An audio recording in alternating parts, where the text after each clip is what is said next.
hal yang sangat spesial, lebih spesial lagi, dan apa itu yang ingin saya bagi?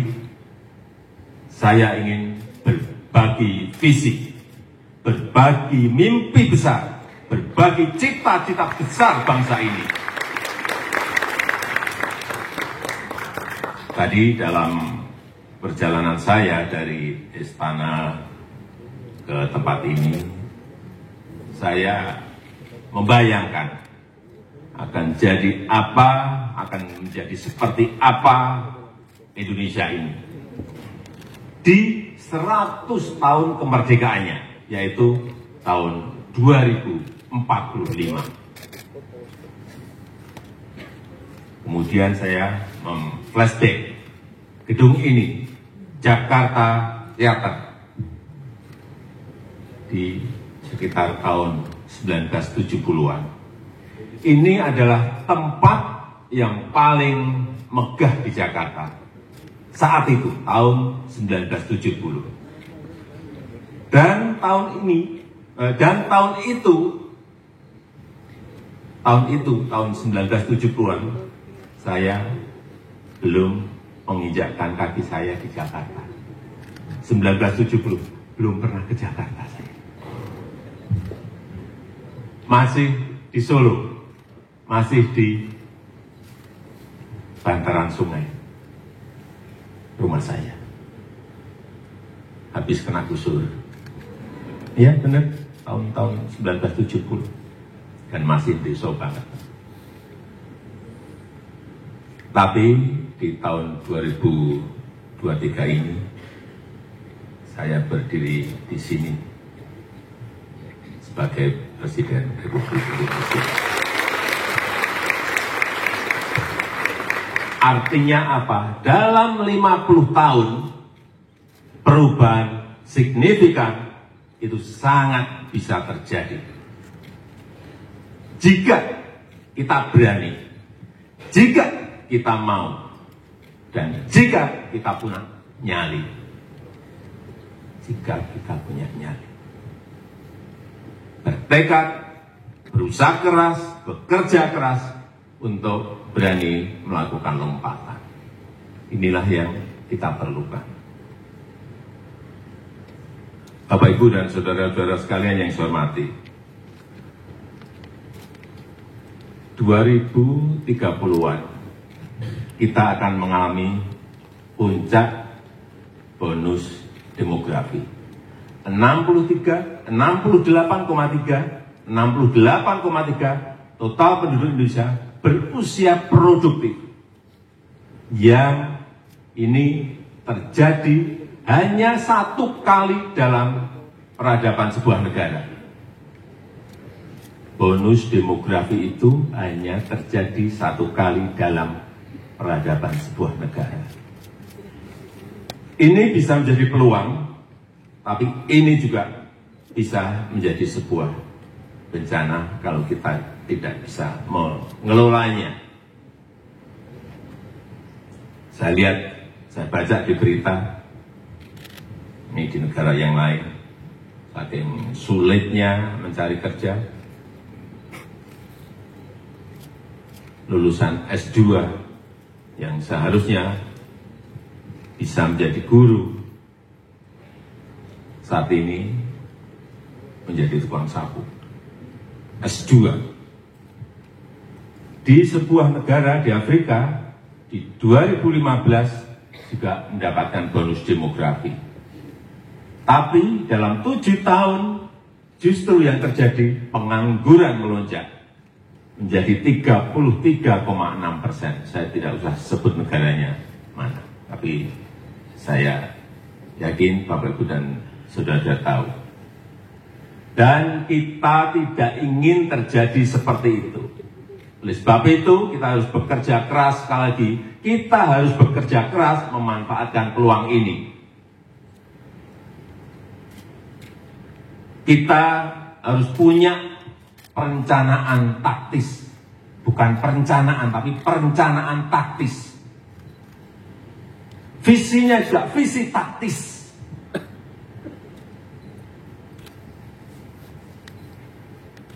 punya strategi juga yang taktis, karena kita berkompetisi dengan negara lain. Punya strategi besar tapi strategi taktis.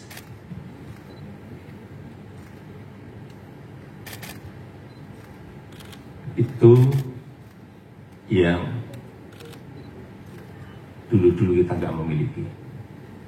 Tapi sekarang saya tanya ke Menteri BPN Bappenas, sudah lebih taktis dan lebih detail. Lagi karena kita berhadapan dengan kompetisi dengan negara-negara lain.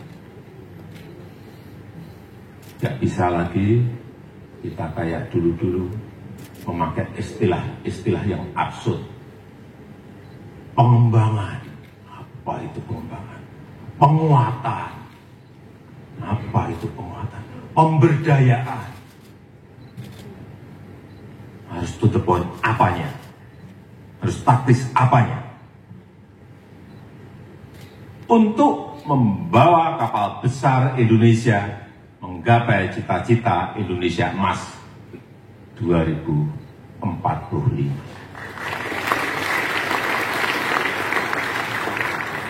Jadi rencana taktis, visi taktis, strategi besar tapi strategi yang taktis, kemudian berani mengeksekusinya. Sekali lagi, untuk membawa kapal besar bangsa Indonesia menggapai cita-cita Indonesia Emas 2045 menjadi 5 besar ekonomi dunia. Peluangnya ada, hitung-hitungannya saya sudah dengar semuanya. Dari Bappenas saya sudah dengar kalkulasinya, dari McKinsey saya sudah dengar hitungannya, dari IMF saya sudah dengar hitungannya, dari Bank Dunia, World Bank juga saya dengar hitung-hitungannya, hampir mirip-mirip. Tetapi tantangannya itu juga tidak mudah. Kita perkirakan itu GNI per kapita di tahun ini kita sudah mencapai angka 5.000, berapa Bu Menteri Keuangan? 5.000 lebih sedikit, 5.030 US dollar di tahun 2023. Perkiraan kita di tahun Indonesia Emas 2045 itu berada di angka kira-kira 23.000 sampai 30.300 US dollar per kapita. Itu lompatannya. Tingkat kemiskinan sekarang ini meskipun sudah single digit, yaitu di angka 9,57%, tapi masih tetap angka itu kita harus sampaikan masih tinggi. Dan di tahun 2045 diperkirakan di 0,5 sampai 0,8%. Tapi bukan hal yang mudah, bukan hal yang gampang. Menurut saya ada 3 hal pokok penting yang menjadi acuan, sebagai acuan. Yang pertama, untuk menggapai itu, yang pertama, penting stabilitas bangsa ini harus terjaga. Stabilitas bangsa ini harus terjaga. Tidak ada satu negara pun yang berhasil mencapai sebuah kemakmuran saat kondisinya tidak stabil. Nggak ada. Tunjukkan negara mana. Saat negaranya terpecah, nggak akan yang namanya mencapai kemakmuran. Negara itu berkonflik, nggak akan tercapai yang namanya itu kemakmuran. Kisruh terus, nggak akan yang namanya akan mencapai sebuah kemakmuran. Sekali lagi, stabilitas. Yang kedua, harus ada keberlanjutan dan kesinambungan. Harus. Kalau sudah kepemimpinan 1, kedua, ketiga sudah sampai ke SMA, mestinya kepemimpinan yang keempat itu diteruskan untuk masuk ke universitas.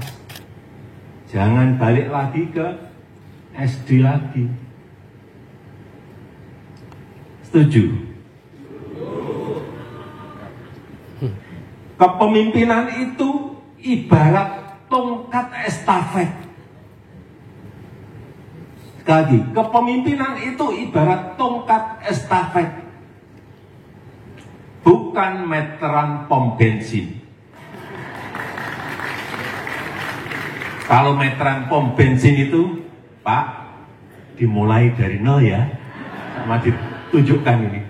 Apakah kita mau seperti itu? Enggak kan? Masa kayak meteran pom bensin? Mestinya kalau sudah dari TK, SD, SMP, ini ya kepemimpinan berikut masuk ke SMA, universitas. Nanti kepemimpinan berikut masuk ke S2, S3. Mestinya seperti itu.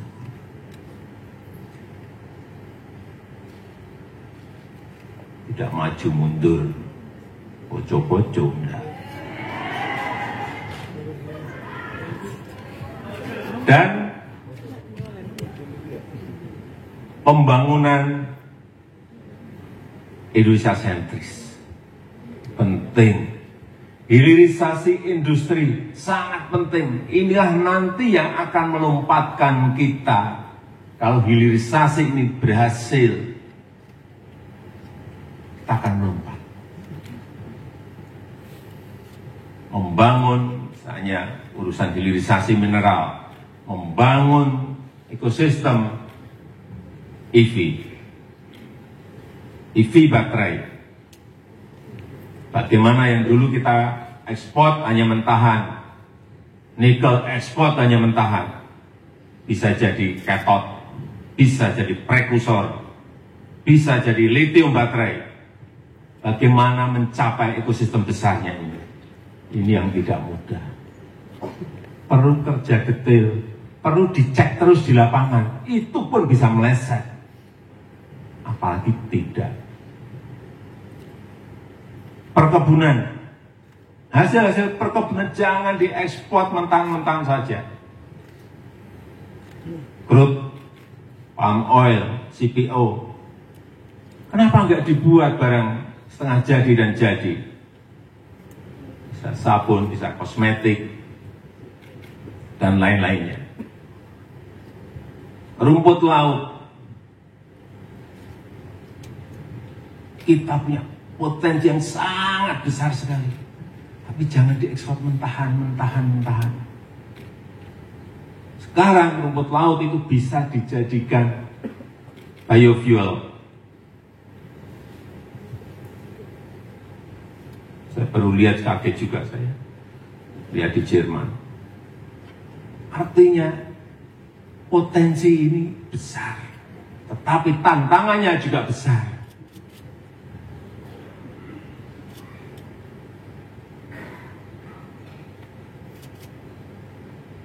Kemudian yang kedua, IKN Nusantara, Ibu Kota Nusantara.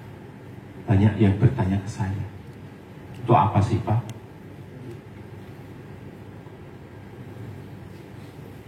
Perlu saya sampaikan, 56% penduduk Indonesia itu ada di Jawa.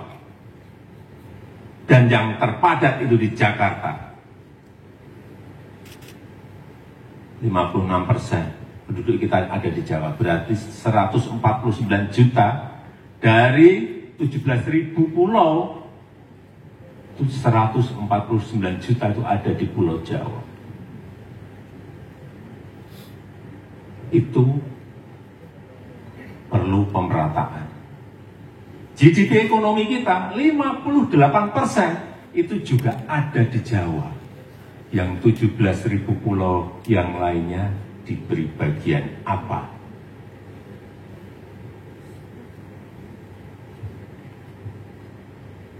beban Jakarta itu sudah sangat terlalu padat sekali.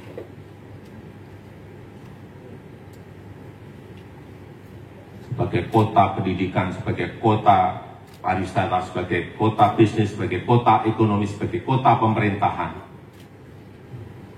macet semua kita sekarang di mana-mana. Oleh sebab itu beban harus dikurangi, pemerataan harus dilakukan, tidak dalam jangka setahun, 2 tahun, 3 tahun, 4 tahun, 5 tahun yang akan datang, tetapi kita harus melihat visi yang jauh ke depan.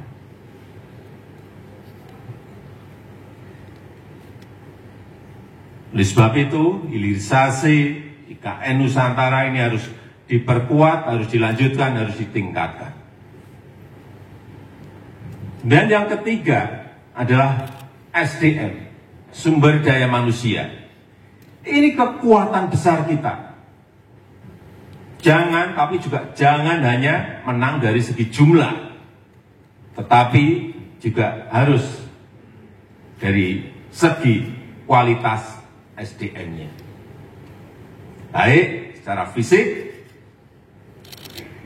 skill, karakter produktif, dan karakter disiplin. Ini yang harus kita benahi total, termasuk penguasaan kita.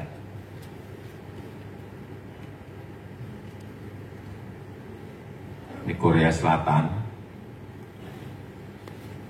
sebagai contoh, ini dalam 8 tahun mampu keluar dari middle income trap, jebakan negara berpendapatan menengah.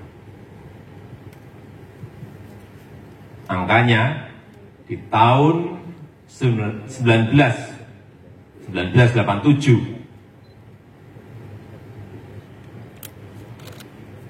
GDP mereka masih di angka 3.500. Di tahun 1987 3.500. Kemudian GDP di tahun 1995, 8 tahun setelah itu melompat menjadi 11.800.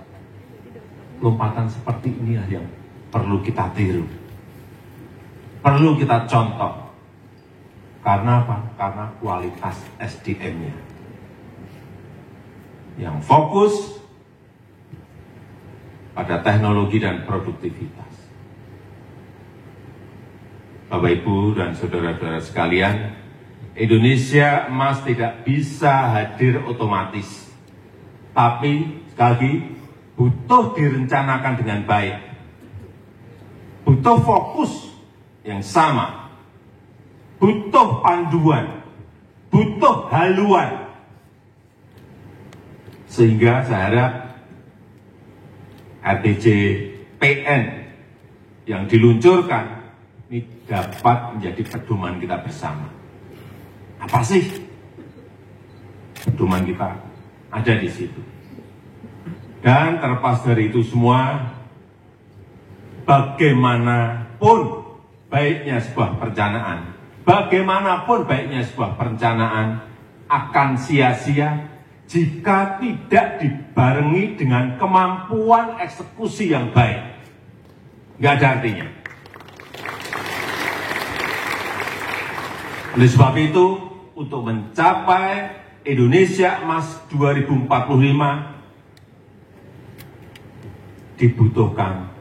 sangat dibutuhkan smart execution.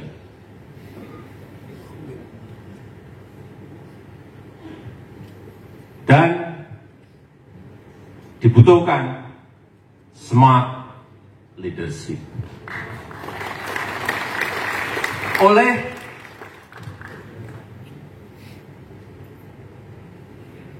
strong leadership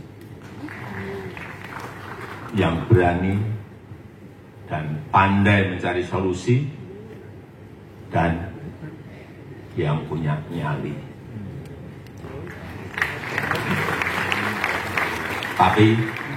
Tapi jangan bicara pilpres di forum ini. Nanti di forum yang lain saja. Saya rasa itu yang ingin saya sampaikan. Dan dengan mengucap bismillahirrahmanirrahim pada pagi hari ini, secara resmi saya luncurkan rancangan RPJPN tahun 2025-2045. Terima kasih. Wassalamualaikum warahmatullahi wabarakatuh.